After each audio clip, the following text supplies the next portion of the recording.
we're very happy to have Ananta Maria with us. As some of you surely know by reading the promotional materials, they ran along with Shivani the Ananda garden at the village in much of the 80s, and they had the great pleasure and blessing, and I'm sure challenge, to work with Haanel when he was in charge of the garden and starting it and founding it. And then they went on to Sacramento and were there for 23 years, as I recall them saying. And they started that community there. And so they've got some expertise, not just in farming, but in terms of how you get a community off the ground. And it's still there with over 50 units. And then they came back to the farm in, I'm not sure what year, but 2009. 2009. They came back probably to rescue or resuscitate the organic food growing operation. And then they've been at that ever since, as well as doing other things at the village. So turn it over to you guys. You can begin with a prayer or whatever, however you want to begin, and let's begin with a prayer, and then we'll talk a little bit, but mostly we wanted to answer questions or talk about topics that you were interested in. So, but let's begin by asking the masters to be with us. Heavenly Father, Divine Mother, friend, beloved God, Jesus Christ, Babaji Krishna, Lahiri Mahashai, Swami Sri Yukteswar, beloved Guru, Paramahansa Yoganandaji. We bow to you all. We invite your presence. And your guidance. May we be instruments. For your divine plan. Flow through us. Om. Shanti, Shanti, Shanti.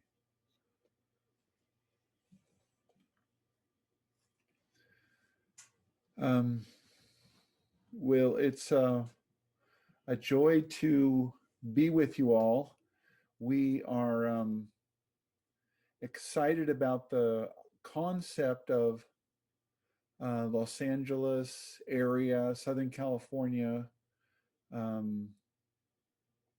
maybe going forward. And our experience both in Ananda Farm and in Sacramento was that we found the best way to proceed was to let the masters direct everything from the very start. We on the farm in Nevada City, we were guided by masters' inspiration to grow your own food, and that was exciting to young people in the 60s and 70s. But the reality was that the community in Nevada City did not have good farmland, and we didn't have money to rapidly begin to farm. And yet we had Haanel Cassidy, who was probably the foremost expert in biodynamics in the world in the late 70s, a personal friend of Dr. Aaron Fried Pfeiffer's. So we were so thrilled as young people to be working with him. But more important than that, Haanel was a Kriyaban, and Kriyananda asked him to help us implement food growing in the community but it was such a difficult undertaking because the soil was poor, the elevation was too high for commercial farming. Organic farming was not very popular in 1970. Um, so we more relied on the masters than on our farming expertise. But the situation presented itself that we had to become expert farmers to grow anything. Um, Many crops failed in the early years of Ananda, but Haanel's experience from around the world was um, invaluable, but it was I was going to say overrun. It's not the word, overwrought by the master's inspiration and by the spiritual opportunity that organic farming gave us to commune with nature, to understand Divine Mother's rules and play, to understand her miracles, because Ananda Farm, like Ananda Village, was entirely wrought by divine miracles from Master on a daily basis. And the greatest growth at Ananda Farm was not in the crops, it was in the people that raised the crops. And after, in 1986, Swami Kriyananda asked us to go to Sacramento to start a community. And we use the same technique, is let the masters guide the founding of the community in Sacramento. Let them guide us to the right property, the right way to proceed. So we took an affirmation from Master. We go forth in perfect faith in the power of omnipresent good to bring us what we need at the time we need it. And we all repeated it daily at every meditation, and we went about the business of looking for a community, the land that was suitable to the people and the place and the situation. We looked at 140 apartment complexes and found one. But we wanted in our ideal to have a place to grow food and an ability to grow food. And in fact, if you look at Ananda Palo Alto, Ananda Seattle, Ananda Portland, and Ananda Sacramento, all have a residential community with land where gardens and farming can occur. And modern apartment complexes in California, that's very increasingly rare because it lowers the profitability of the complex. And a profit is very important in the modern world.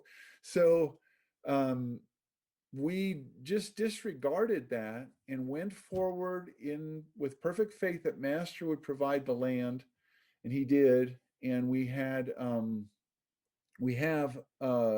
in each of those residential communities land, food production.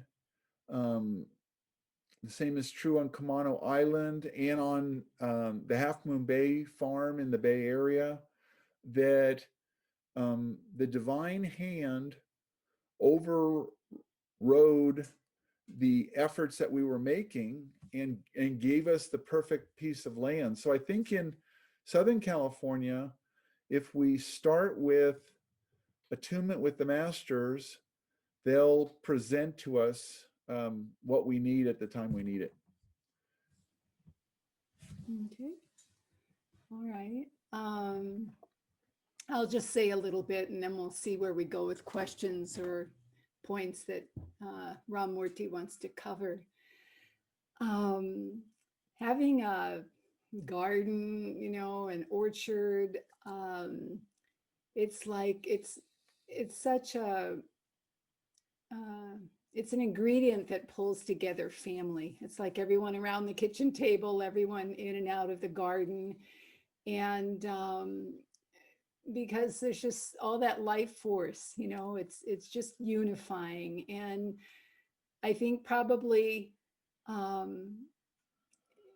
one of the questions talked about, having, is it important to have people that are into just that? Well, yeah, I mean, that would be great. Where are they?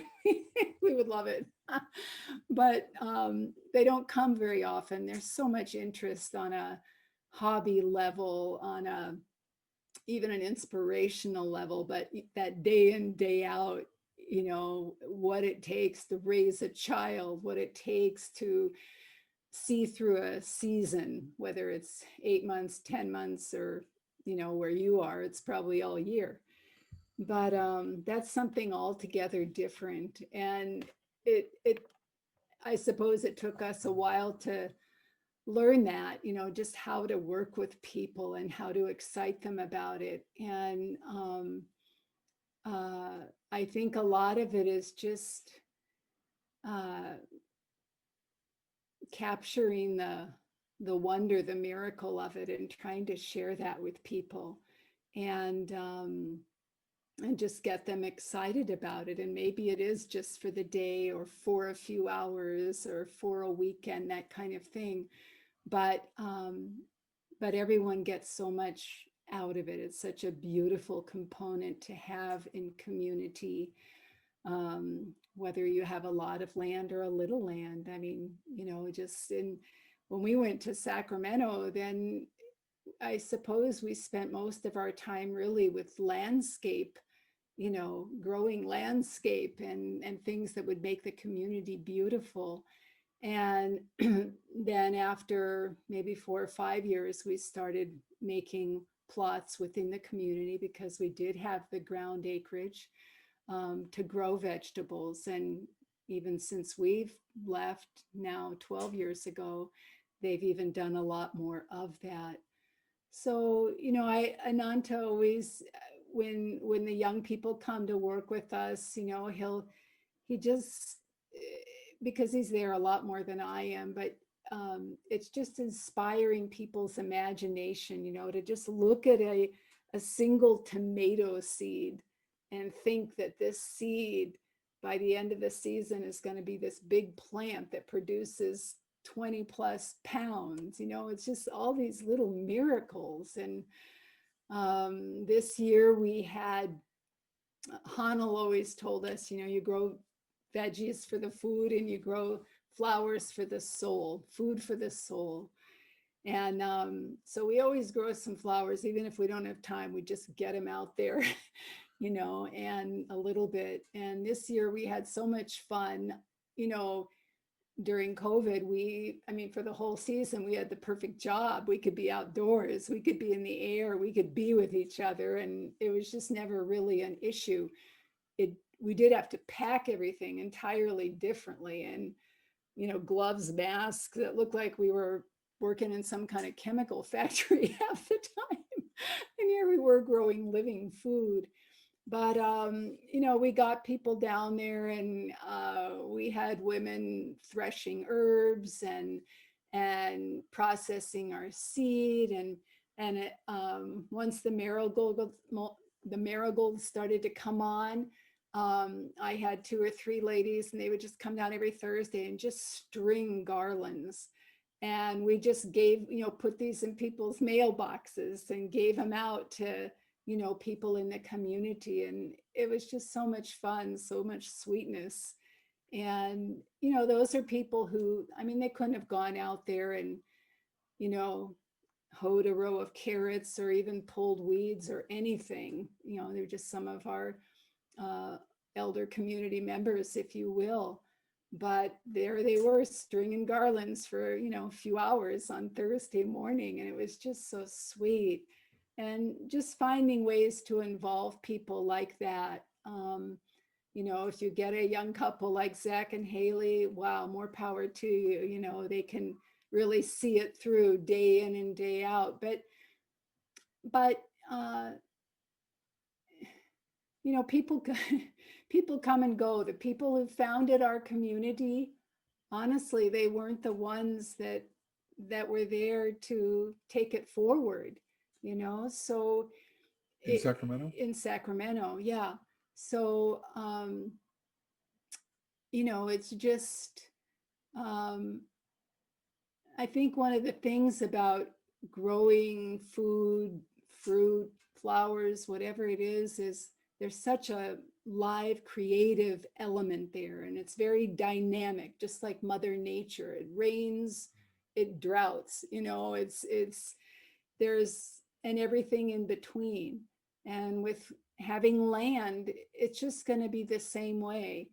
I would say whatever you can have that's arable that you can grow on is fantastic. But you're not founding a community, I would guess, that's agriculturally based. You know, Ananda Village is not agriculturally based. If it was, it would be much easier to do what we were doing, because everybody would be doing that and everyone would have come to do that. But everyone didn't come to do that. They came to find God, you know, they came to grow spiritually. And so, and that's beautiful. I mean, we all cherish that. That is so rare. But sometimes it makes it a little harder to make the other things happen. So just that creative element of Divine Mother and tuning into that, and what's possible at any one time, you know, may not be possible next year, or, you know, but so these things, you know, growing food, working with the land that way, just as it is seasonal in nature, it's seasonal sometimes in terms of who we are, what's happening, what our dharma is, what we need to do, that kind of thing. Thank you both very much. You addressed some of this, Maria, but maybe Ananta can say more, and maybe you have more to say. What's the overall role of farming and land usage in an Ananda community? How does it play out through the lives of the people there, and perhaps even influence who comes? A lot of we thought or think that a lot of young people would be interested in sustainable agriculture. And so our program to draw them is centered on that. But by percentage, only about 1%, or well, maybe 2% of Ananda Village residents are full-time involved in the work of agriculture. There's 11 acres of agriculture in the farm, and there's 800 acres of land. There's 200 people living at Ananda Village. There's Maria, Ananta, and Balarama are the three full-time farmers. The economics of farming are extremely difficult for small scale farmers right now, because big organic farms are so efficient that the price of organic produce is it's $1 a pound is what we get.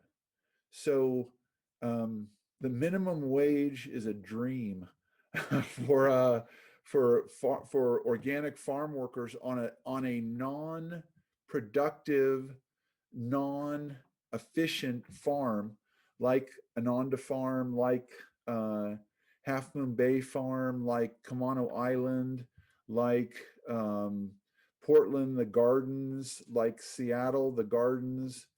Southern California is the ideal place and climate to grow food, but to grow food commercially is a huge challenge. So that component hasn't been a major consideration, but masters inspiration to be close to nature, to be involved in the natural cycles, to I just read a quote yesterday from Yogananda, try to eat food that's been grown as close to where you live as possible for its freshness and for its prana. So that's the ideal. And Swami Kriyananda sent us back to Ananda Village in 2009 specifically to revive agriculture at the village. Only Balarama was growing food at the village by 2009. So he held to the importance of keeping that connection for village residents. I personally think that each community will find its connection with nature as is realistic for them. So the Half Moon Bay Farm and Palo Alto have wonderful things, but Los Angeles, Southern California could be a flower growing shop that sells leis and garlands. It could be, in other words, leave that to master what the expression is. Camano Island is a really interesting, it's a farm that we own in the state of Washington. But the things that they do there don't work at all at Ananda Village because the clientele that needs the food, the outreach to the neighbors is completely different than Ananda Village. So it's nature is there to animate the life of the disciples, to deepen the life of the disciples, but the specific manifestation of each community is I'm really excited to see what happens. I'm really looking forward to this. 6 months ago, Maria and I had an offer to go to a potential Ananda community and grow coffee plants on a coffee plantation. And I started getting out books on coffee growing, and I don't even drink coffee, but I was going to be a coffee farmer. I thought, oh, master, this will be very interesting. How will I test my crops since I don't drink coffee? But it's you do it with the masters, and wonders never cease.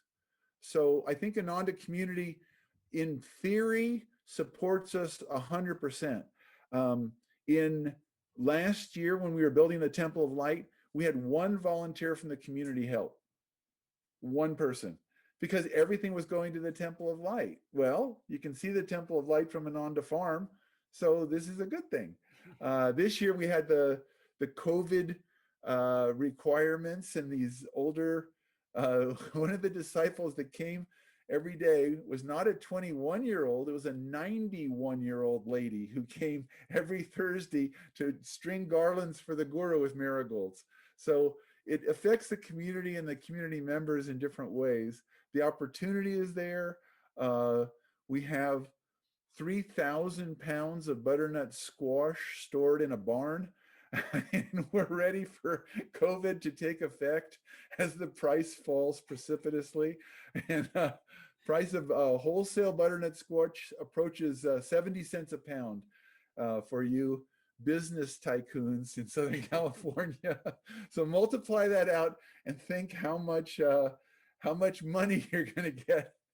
You wouldn't even pay the taxes on an acre of land. So it's definitely it's a beautiful Leela. And of course, Maria and I have been doing it so long that we were the 22-year-old kids, and now we're older than that. And we have the same enthusiasm, the magic's the same, but the experience of the need for growing food, the ability to grow food.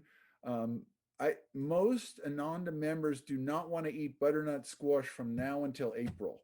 There's a desire to have other things on the plate. So we have food storage. So we've got, now you can have rice with your butternut squash, mix them together. We have a herb product, herb seasoning, you can put that on it, but it's a very limited diet. The Southern California Ananda could produce a greater variety for 12 months a year. So It'll be really fun. It'll be really fun.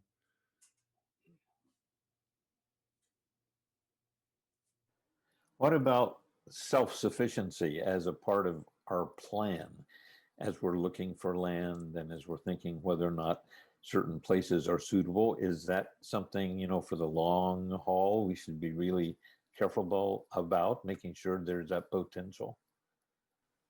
Yeah. Gosh, I remember in the 70s, a woman came and she was really worried about Ananda being self-sufficient and definitely losing her peace around it. She was just there a couple of days and asked me about it. And I just, you know, I mean, as much as we could possibly grow then or now, you know, we're surrounded by neighbors, the like greater community, this kind of thing. And I personally, for myself, I couldn't get around self-sufficiency because, or sustainability just for us, because I always figured there was us and then there was everyone else outside of Ananda and we're all one. But I think that, you know, I think whatever we can do, you know, like Ananta said, as Yogananda said, I mean, growing your own food, you know, and the life force, the connection with the land, the interchange, the beauty of the creation, you know, all of that is so key. And, but I don't, you know, to really be self-sufficient or, well, they're two different words, self-sufficient and sustainability, but to really grow everything that you need, you know, you'd really need to be an agriculturally based community. And we are not that, you know, we are not that. So we do whatever we can here on our land at the village to have auxiliary energy sources, solar, these kinds of things that are more sustainable and can see us through perhaps difficult times. But and we just do the best we can around that. But if we really wanted to do it, it would take all of our time and focus, and that's not where we're putting it. So like everything else, I think on the spiritual path, it's just this beautiful lila and balance. And we try to do it in as dharmic a way as possible. And Swamiji's admonition to us in the 70s was, you know, we were like, where is this going? What should we do? How big should we make it? And he said, grow as much food as you can for Ananda. Well, you know, that's an open invitation. You can just take that as far as you want to go, you know. And but it took then, and it's taking now. I mean, it takes all of our energy to do what we do, and it's, you know, it's not enough for the community. It's I don't know, enough during the height of the season. It's a lot of the food, you know, if you're not caring about eating, you know, 20 things instead of 50, you know, your variety is smaller, but the abundance is there. And then in the off season, it's clearly not there. And this is an area that's very difficult to store food in, especially fresh food, vegetables, root cellars, all of that. We have such drainage and cold and draft problems, but challenges. But so yeah, we just, you know, I don't think it should preoccupy our attention, but again, like Ananta said, Swamiji was very serious about it. Gosh, he wanted that land near Palo Alto, and you know, he wanted us to grow as much as we could here, as much as the land could do. And we're waiting, we're waiting for, you know, new fresh energy to keep taking that forward. The physical limitations are water and growing season. And Nevada County is 2,400 feet. It's too high to have a economically viable farm. We have limited water. Southern California, water is a big consideration, but master if Master wants us to grow more food, he will find ways that we'll have water rights or an unforeseen well pop up on our land, or something will happen. We grow 53 varieties of fruits and vegetables and herbs. That's insane. We need to have a psychiatrist talk to us about why we do that. But it was an evolution of Haanel introducing us to more and more varieties and more food plans. We didn't have electricity when we began Ananda Village and Ananda Farm, and so we based everything on no electricity. And thanks to PSPS, we now have no electricity when we need it. So it's a fantastic circle. We have storage, food storage, but the reality of it is that in Southern California, this would be not true, but we cannot grow many things that people at Ananda Village like to eat. The biggest selling fruits and vegetables at Master's Market are avocados and bananas. Our avocado crops, which you can grow. Yes, which you can grow. The bananas, not so much. The reality of it is that we will be sustained. But if you really think about it, to sustain a community and a greater community, maybe the food comes from a farm down the road, and the mental health for the farm workers comes from Ananda, Los Angeles, or Ananda, Southern California, with techniques by which we can serve on farms, be farm workers, work 12-hour days, work 7 days a week, work 12 months a year, because we have a growing season. Our growing season just ended this week. So we still have crops out in the field, but the only ones that can grow here in the winter outside are the stored apples, dried tomatoes, Napa cabbage,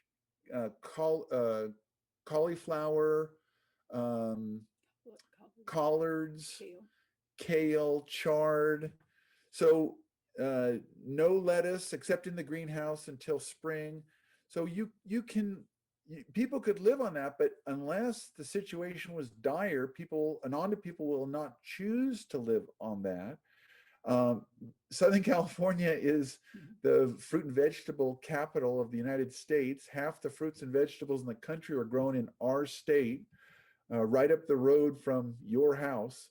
And so to assume that we could feed more than just the people on the land is probably not necessary. If we lived in Minnesota or Maine, we wouldn't be able to. Southern California, we could, but the reality of the economics is that that's why the price of food is so low here, is that the food growing region is outside our door. For us, it's Yuba City, which is 1 hour away from here. Good soil, good climate, viable farms, huge farms. Modern organic farms are many of them in the hundreds and thousands of acres. And for your little row of turnips and your little row of beets, you're walking out there, you've shot your profit. Walking back, you've lost your capital. So it's not economically viable. Ananda Farm grossed $30,000 this year. $30,000. How many man hours? At least 6,000. So $5 an hour, maybe, before expenses, certification, a truck, moving the produce. We recycle our boxes. We use every trick we can, and we pull it off. But the idea of growing all the food you would need to live is one question. Then all the food that you would want to eat is another. Some of our members drive to Roseville to get a certain type of Persian cucumber that we don't grow. Anyway, it's a wild thing. I think that we relax into the master's will and enjoy it with them. Swami wanted us to grow food and to help people grow food. And each farm is different and the capabilities are different. So I think it'll all play out with the master's guidance and with their grace. And if we feel their presence, we'll need to eat less physical food. We'll be sustained by, samadhi, and we'll do wonderfully. I do lose weight every season as it goes on. While you're in that arena, what about orchards? I mean, is that something that, just again, as we're looking at all the possibilities, looking at the land, we should try to be sure there's enough room to have an orchard, even if we have to start it from scratch? Yeah, orchards are fun because, once you get them up and going, I mean, you've got a lot of food there. And if you're too busy, you can look the other way. It's some of the trees on this land are 70 years old. 70 years old, and they've been ignored. They were ignored for decades by the time Ananda got the property. And sometimes in the last, 40 years, they've been ignored for, probably another decade in there. And they're still producing. I mean, they still come back. You think these things are dead and gone. They get plagued by blights and all other manner of, just bugs and, infestation, and they still produce. And orchards are, some trees are more sensitive than others, but because they're a perennial, they're there for the longer run. They're just so forgiving, if they get care, it's fantastic. And if you don't give them care, half the time they survive, and they're there when you need them. And they're beautiful. Just to look at in the spring, to look at the blossom on an apple tree, it'll just melt you. It's the most beautiful thing. So they can easily be worked into a landscape of perennial and annual and this kind of thing, and be a part of the land you're on. They don't, they serve two purposes that way. So if you don't have a lot of area, then use that area to have beautiful landscape that also produces food. Yeah. And it's helpful to think of, I don't know how many of you have been like to Crystal Hermitage as an example. I just want to say a little bit about how important landscape and growing is in general, wherever you're living, because that was just a wild forest. It was just, cedar, fir, and bramble, and red clay. I mean, that's all it was there. And I'll share with you just a little story. When Ananta and I in the 70s used to go down there, and all there was Swami's dome just on a red hillside, that was sort of, everything was removed around the dome. So just this red earth. And we made this little plot. I mean, honestly, this big, this big, that's about it. And we just put some daffodils there. So they would bloom in the spring by Swamiji's door. And daffodils, supposedly the deer don't eat. Well, anyway, we would plant them and then replant them. But one day I was out there just digging around them, because the earth just turns to rock instantly, at that time, without any organic matter, which it didn't have then. And Swami came out of the door. He had just come back from a trip that included Bali. And he brought out, he said, let me go get this picture. And he came back with this picture, big picture that he had framed, and it was the terraces in Bali. And he looked at us and he just said, isn't this beautiful? We could just do this all the way up the hillside, everything around his house. And I was just horrified, because all I could think about, oh my gosh, he's going to ask me to do that. And, just in this woods and in this bramble, and there was nothing there. And yet that's what it's become. And he said that, in that wild form, that wild state that it was, just the woods and the bramble. And he said Rakshasas live there, sort of beings who are, not oriented toward the light, and just, kind of a passive and negative or even dark energy. And that we bring, what we did was just bring light and beauty. And that's what Crystal Hermitage is, and what Jivada and Netri have done there, and others before them. But, creating beauty in our environment through landscape and through gardens is so important to our spiritual growth and well-being. It's just, you don't have to think farming or even think gardening in an intense way. You just need to think about, how can you, on the land you have, create beauty, because beauty will nourish. It'll nourish you as family. It'll nourish the guests who come. It'll nourish your daily lives, and it'll nourish your meditations. To Sacramento, when we got to Sacramento and saw that property in 1990, not only was it a physical fixer-upper in the buildings, it was a fixer-upper in the land. They had just dumped oil and grease, on the land, to changing out their oil, and they would just dump it on the ground. And all of the lawns there, all of them, and it was 4.3 acres, 3.5 acres. 3.5 acres there. All of the lawns were dead.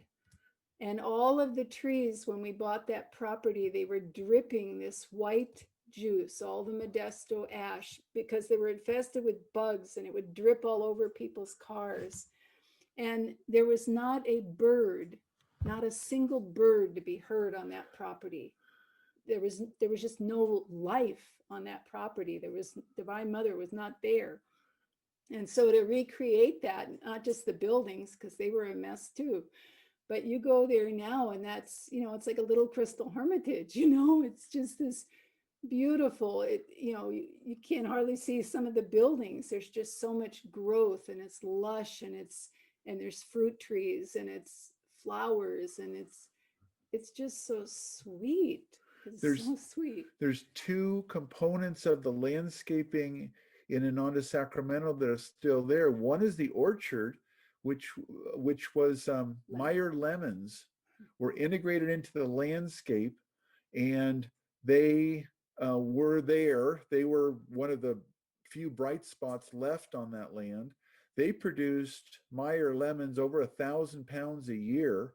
And the Modesto ash trees, which we brought back by watering them and pruning them and caring for them, and they're quite healthy and quite beautiful now. So trees do have a longevity, and orchards have a longevity and a component that become the basis of rehabilitating a fixer-upper like that. The rest of the landscaping, we had to start from scratch. We had to bring in plants and ornamentals and make it start to go. But the orchard, the Meyer lemons are still there, still producing.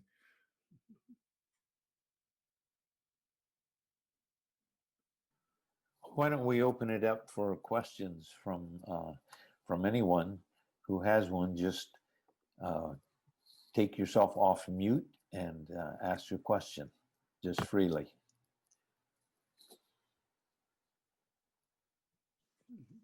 I have a question about biodynamics. I know very little about a very big subject, which is biodynamics, but one of the things I was aware of is the use of animals in that life cycle. So is there a way to do biodynamics without all those lovely animals? And is that, how do you do that? Or would you do that? Yes, thank you, Joan. We had to go away from strict biodynamics because of the animal, the use of animal parts, and that Steiner introduced. But we worked, and Haanel worked with the components of biodynamics other than the stag bladder and the bovine intestines, and we won't go into that. We as Ananda can't go into that. You know, that's not our path. So, but the herbs, the biodynamic, the life force power is part of Kriya agriculture, master's agriculture. So we've just eliminated the use of animals, since we don't eat animals or kill them for, you know, any reason for, well, we don't kill them for any reason except for the preservation of life. Yeah, the preparations that you can make without the animal parts can be done. Dr. Pfeiffer in the 1950s went around the world and got cultures of active fungi and bacteria that help the soil be productive. Now it's commonplace. In the year 2020, there are innumerable agricultural strains of bacteria and stuff that are sold. Just as a historical note, in 1956, Dr. Pfeiffer proposed a recycling program for the city of Oakland, in which all green waste would be recycled. It was soundly rejected as being half a century too early. Yeah. So I was thinking more of, not of that part of, you know, putting things in the ground that are, you know, whatever, parts of animals, but more or less the goats that eat the certain, that wander through the farms, and the cows that poop, and 4 different kinds of perfectly wonderful things come out of that poop. And that's, I wasn't thinking about all those other really gross things that I guess I blocked out until you mentioned it. we do keep chickens in the community. Our chickens were eaten by our wild coyotes. They ate 108 chickens and enjoyed them thoroughly. So since they were doing takeout chicken each night, we gave up on chickens. We gave up. We've taken a break from cows, economically unviable. We have goats, far too many. We have mountain lions that come and eat the goats. We have bears that come and eat the goats that the mountain lions kill. Again, where we live on our land, we're in tune with those cycles, and we live with it. We enjoy it. We have Ananda Farm is amazing in that we have many predators: fox, coyote, bear, raccoon, skunk, mountain lion, bobcat on a daily basis on our farm. So they keep in check the rodents to a large degree. So it's an ecosystem that's suited to your locality. We didn't have any of those things in Sacramento. We had stray cats and opossums. But here we're in the middle of just a Leela. The quail ate our Napa cabbage. They ate 1/2 the crop last week, but they didn't eat the other half. So we just had Divine Mother gave us a thinning process. Then we have a fox named Rusty who comes and eats the gophers. And then sometimes he gets enthusiastic and he digs up a plant or two. So it's really, it's a beautiful, if unusual, organic farm in that regard. A lot of our fellow farmers would love to have coyotes running through their farm. I don't think they'd like the Canada geese. We have over 80 at a time. They decimated our wheat trial this fall, ate it down to the ground. We're hoping it comes back. But again, you know, those aren't the problems in Camano Island. They aren't the problem in Half Moon Bay. They won't be the specific problems that we have in Southern California. It's really tuning in to what Divine Mother is doing and cooperating and being a part of the network and constantly remembering that the masters are sending us these are our power animals. You know, these are our, you know, we give all the foxes and coyotes names because they're here every day. So it's a you know, it's biodynamics to the ultimate. We do not use a single pesticide or herbicide, organic or otherwise, on the farm for the last 10 years. Balarama uses a little organic, which is totally organically certified legal, but I don't think that I don't know if there's 100 farmers in the state of California that can say that. Lucy had a question about saving seeds. We had Vandana Shiva on the series earlier by video, and she's highly recommended, talked about how important it is to save seeds and keep them and spread them. And the question was, is this something that's considered in Ananda agriculture? Maria is the A1 seed saver for Ananda Farm. It's really a fun thing to do. We don't always have time for it in every season. This year we replenished 5 different varieties in our seed stock. You know, the seed was getting old and we needed to update it. So 5 crops we saved seed from this year. We started working probably about 8 years ago. We started working with a woman. Her name is Rowan White, and she travels around the country. A younger woman, a little younger than I am. And she lives over here on the ridge, you know, probably just a couple miles as the crow flies from us. And she's founded Sierra Seeds Co-op, Seed Savers Co-op. And the Sierras, this was a total surprise to me when we moved back here, but Sierras is one of the 5 major seed growing hubs in California. And it's a very important contributor because of the many microclimates that are found in the Sierras. And when you grow your own seed, gosh, I was watching a YouTube presentation by some seed saver down there in San Diego recently, and that was really fun. She just had it set up and her whole garden was for saving seeds, and she had her workshop in the garage. But anyway, it's helpful if you can do it, because the seed is then adapted to your land, your conditions, your environment, your land's inherent land stresses. You know, that's all sort of built and captured in the seed.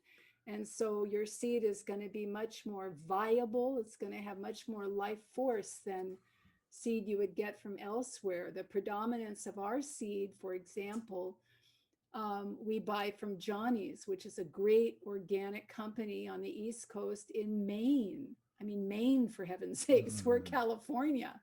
But because of our climate, a lot of those things work here. But we've seen in the last, you know, maybe 7 years, the climate is just changing so much. And even up here, it's so much hotter for a longer period of time at a higher level in the summers. And we had to switch, you know, varieties of tomatoes that we've grown for 40 years, many varieties. We've had to completely walk away from them and get varieties from like Arizona, southern Arizona, that can deal with over 100 degrees for 2 months, you know, hitting that threshold up here. And so growing our own seed, you know, on the land, it's really a boost. And those are always the seeds that come up first. I mean, they come up days ahead of other seed, and with vigor, you know, just this intense vigor, life force.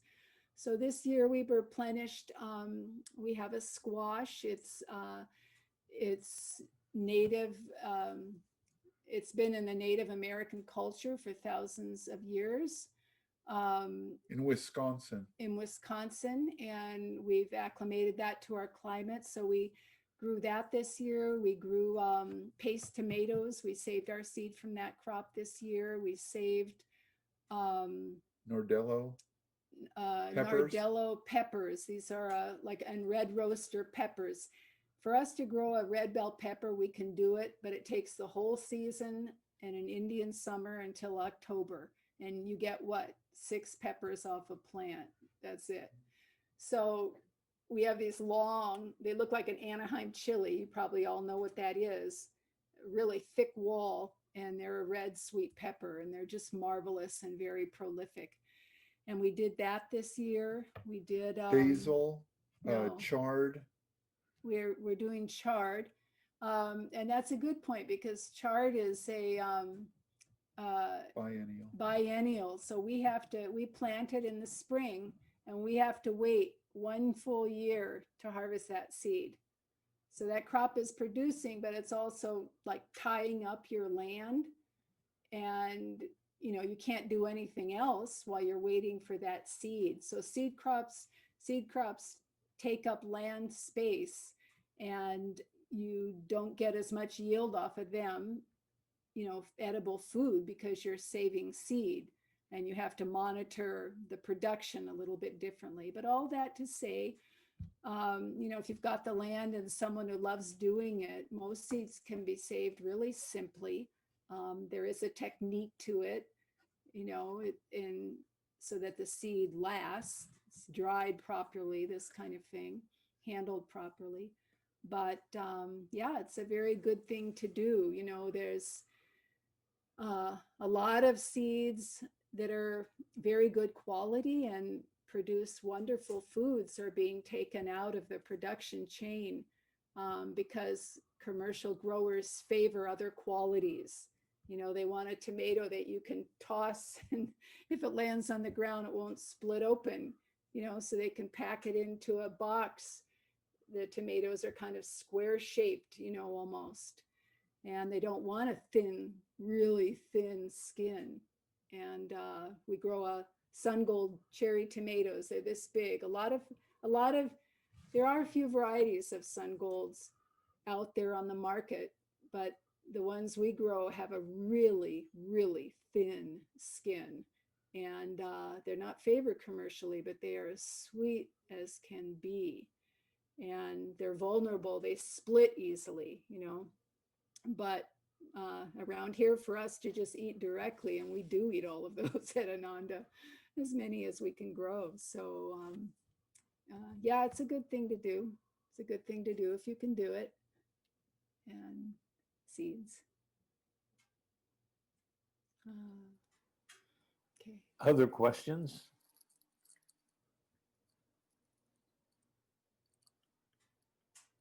And you can always, you know, wherever you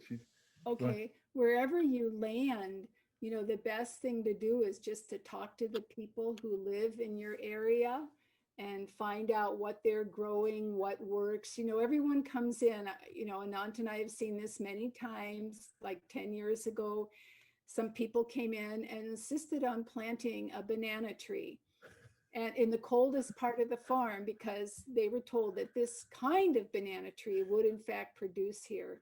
It's such a temptation. You know, a friend of ours adjacent to the property just bought a bunch of avocado trees. I mean, I tell you, you know, people love these foods, and they will not believe from anybody that they will not grow here because they want them. But, you know, and it's fun, that's the beauty of it. Cook whatever recipe you want in the kitchen and just have fun and go out there and plant seeds and have fun. But if you want to have something yield for your effort and the time you can put into it, check the people around you, find out what they grow, what works, what doesn't work, and network that way. Maybe you grow this seed and they grow that seed, or you grow this food and they grow that food. We have there are a couple successful growers here on the ridge, but it's not at all really competitive. We grow, people just love the food from Ananda if they can get it. And so, we trade things back and forth. LA Ashram has a question. Okay. LA Ashram is Cora. Hi, Cora. Hi. Okay. Wonderful to see you. Thank you so much for all this experience and these years and this love that you are sharing with us. And I'm very excited talking about seeds, talking about any kind of plants. And I understand that not everyone is like so excited or so interested as you were sharing. But I think more than a business, it's like allowing people really to see how the food grows. Yeah. And all the miracles that you were sharing, like when you really see how long is the process, how beautiful, and you really appreciate like the food. And it's so important just really reconnect people with what they eat and the power, the energy, the love, the generosity of the land, all just this connection that we have with this life, and just feeling that you are part of that, that you can really just share this love, and even just, I don't know, feeling the plants, all this beautiful part of just being in nature and just being with the plants. And even as you were sharing, it's beautiful how you create community too, because it's just, you gather people just to celebrate maybe something or to pick up apples. You just, and a beautiful thing even is because you said it's really hard to be self-sufficient, and it's really true. Of course, you need a lot of land, a lot of energy. And so what is happening that I'm seeing around the world is like that people, even in urban areas, they're like trying to grow in the backyard, trying to grow in a very small part of land, and they grow a lot of food. It's really amazing. And then they are just focusing on community sufficiency in a way that they found other local farmers or families that are just doing that the same, and just really just sharing. And so it's so beautiful, just even creating community again. No, it's just about relationship with the nature, relationship with others. And so I think this is really a super precious gift that you have when you just give really value to what you are doing, like farming in any measure. Yes. Master in 1933 talked about World Brotherhood colonies, and he said, by living close to the land, you'll find a freedom few city dwellers enjoy. Now that was 1933, pre-iPhone, pre-earbuds, pre-screen time, pre-Zoom, this is going in such a bizarre direction. And I absolutely thank Master every day that my given job is to get up and take care of plants and check the irrigation system and the pruning and watch the persimmons. And, we do it all day, every day, 12 months a year. But it's really, like you're saying, it's an epidemic of disconnect from Divine Mother. Sometimes I just tell people to look up at the sky, because that's the one natural thing that they got in their environment. But it is a great blessing, and to any measure in any Ananda community, the plants, the bird song. It was so foreign to us to go to this apartment complex in Rancho Cordova, California, in Sacramento. There was no bird singing. It was like the movie's going, but there's no soundtrack. How can you live where there's no birds? So it's it's our interchange with them. Ananda is on the flyway between the Gray Lodge area where the sandhill cranes come. So the sandhill cranes fly over Ananda Village every year, and they have for thousands of years. And we've seen them since we got the land in 1967. But we moved to Ananda, Sacramento, and we looked for the right apartment complex that Master wanted us to get, and we did our affirmation, and we found it. And we noticed that the sandhill cranes fly over the Rancho Cordova community too. Spring and fall. Way to go, Master. That's not something you're going to find in the real estate brochure. You know, it's not going to list advantages. Sandhill cranes on flyway here. So it's the Masters with us. You know, that's the reality. And Divine Mother is singing through every flower. You know, read in Whispers from Eternity, look how many prayers Master talks about the roadside weed that is the altar of spirit, and you know, Mother Kali working through the plants. We're surrounded by forest, but in Southern California, it's the plants in the courtyard. It's the potted plants outside.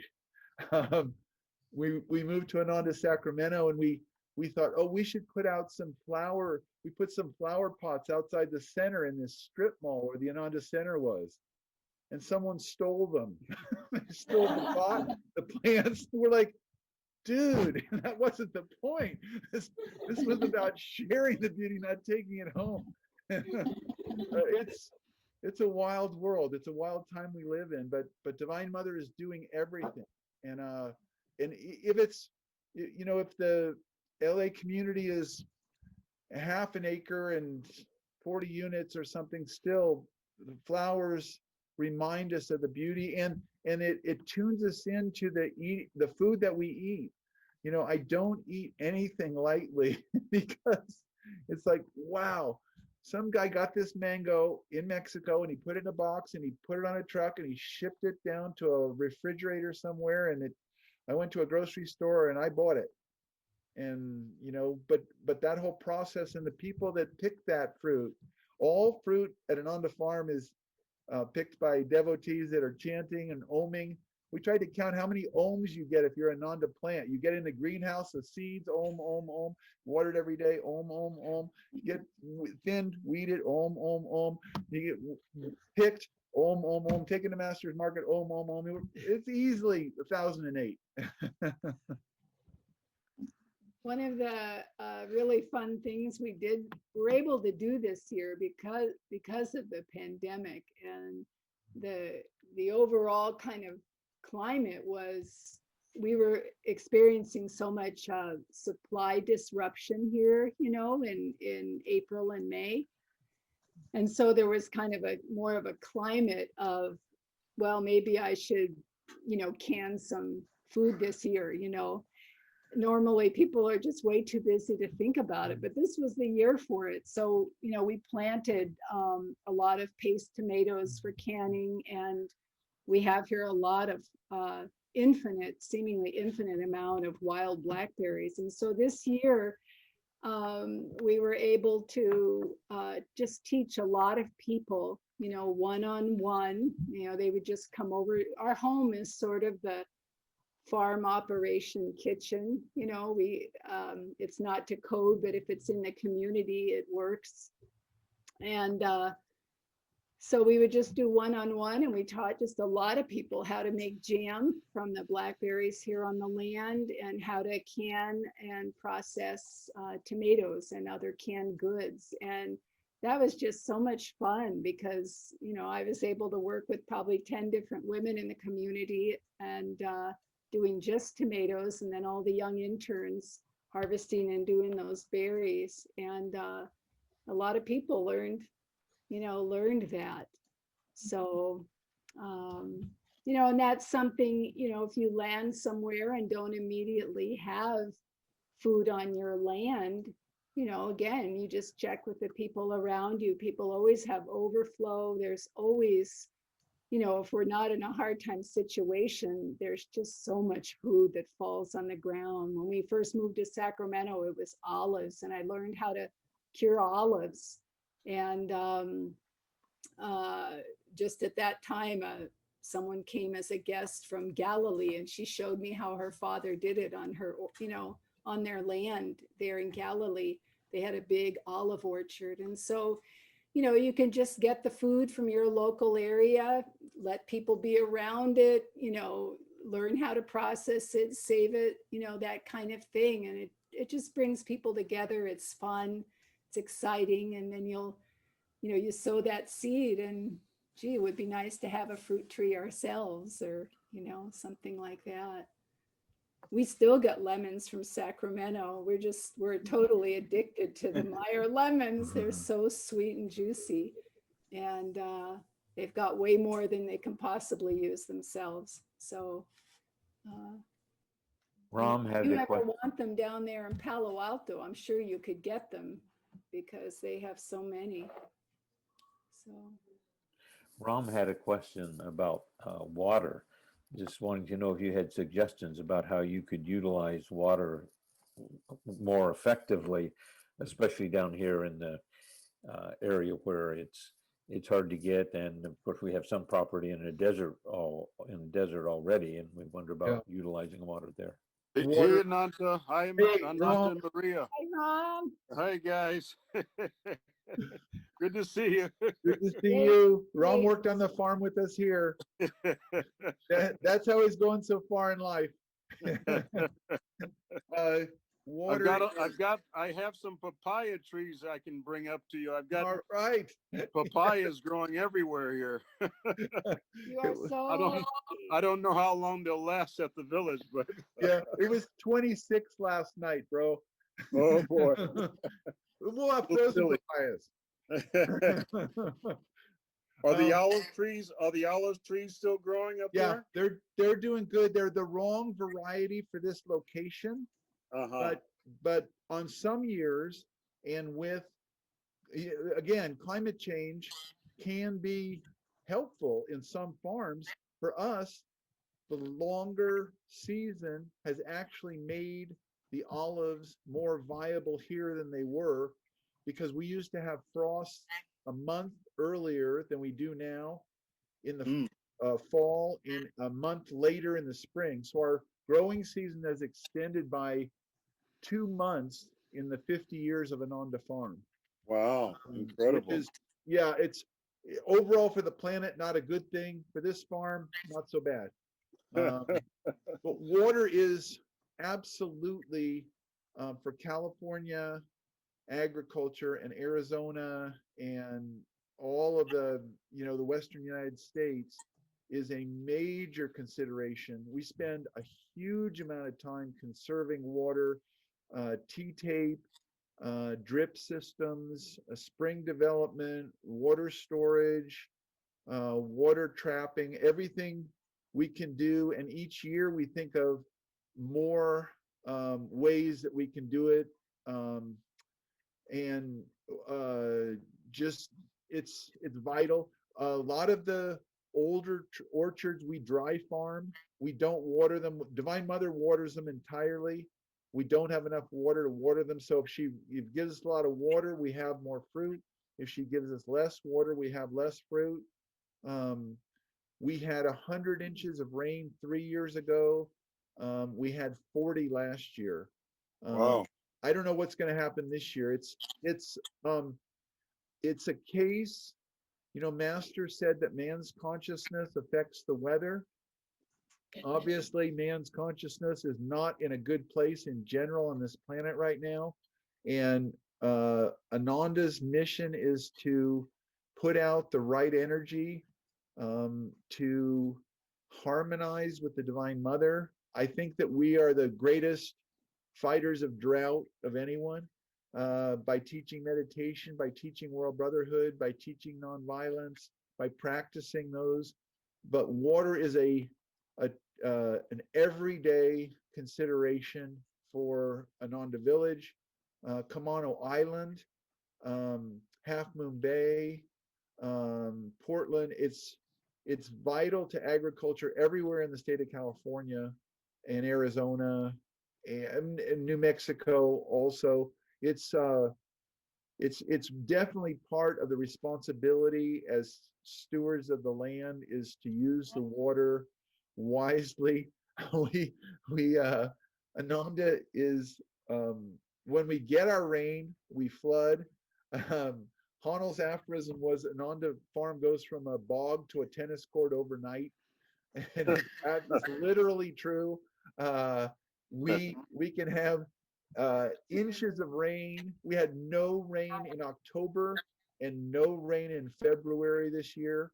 We had more rain in May than in any other month. Hmm. So it's Wow. it's insane, but it's a indication of where the consciousness is on this planet and why the teachings of the masters are so needed.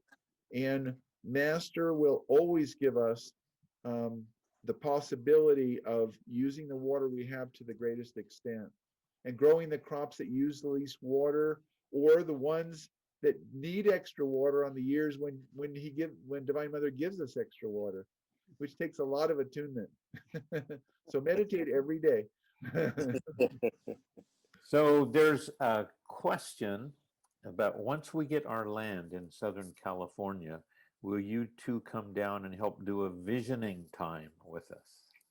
If we can possibly do it, we would love to. We were able to help with Half Moon Bay advisory capacity. And Camano Island, we consulted by phone on the Camano Island was the third property that we got there. The first one we were all set to go and Master snatched it away. The second one was better. We were really set to go and Master snatched it away. And we looked at Master and said, what's up? And the third one is Camano Island. Half Moon Bay was just Swamiji told the Palo Alto community, we have to have land outside the urban area on Thursday. Swami passed away on Saturday night. We got the opportunity to buy that land on Tuesday morning. Got it, Master. And we needed $1 million in 2 weeks, I believe it was. And got it, Master. So it's, we would love to help in any way Southern California needs us or can do. We'll bring the coffee plantings, the seedlings, and we'll bring the avocado pits and we'll sprout them with the toothpicks in the glass. And so, yeah, we'd love to help if some way we can. We in Sacramento, we knew that we needed a community. So we had a visioning day and we had a free form. What we tried to do was not let people think of what we needed, but intuitively attuned to the masters, list what we needed in the community. We listed 27 things on our vision board. Tennis courts, places for outside worship, places to meditate, vegetable gardens, fruit trees, flowers, a temple nearby, outside yoga postures. We went on 27 things. Within 1 year, we found the community.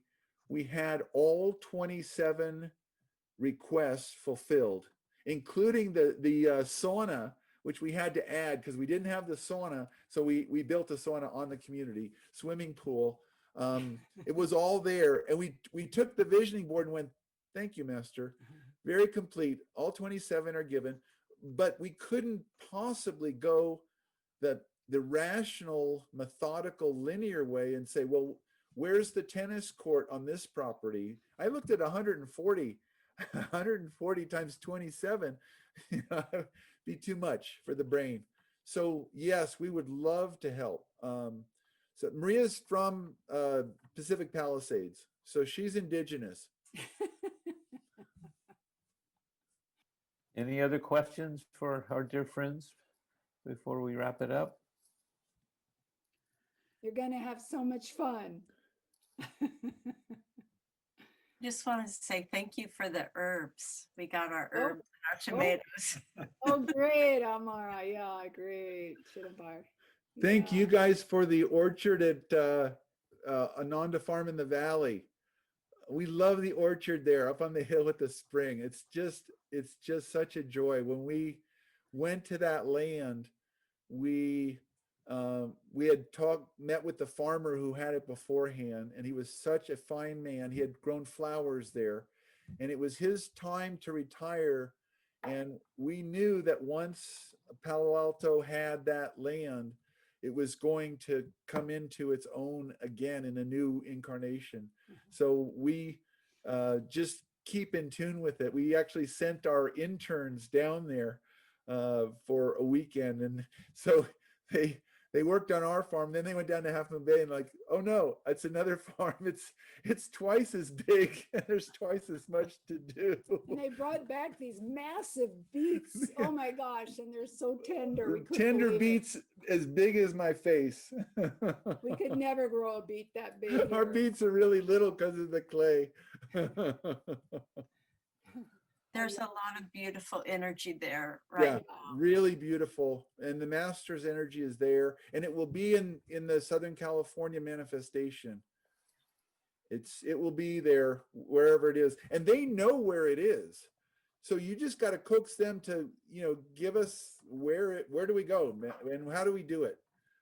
And in Master's Day, I mean, he had greenhouses there. He had papaya orchards, just the whole gamut. He loved all of that. So you are just in the perfect climate down there. Yeah. Well, thank you so much for Thank you spending all. time Master with bless us. you all.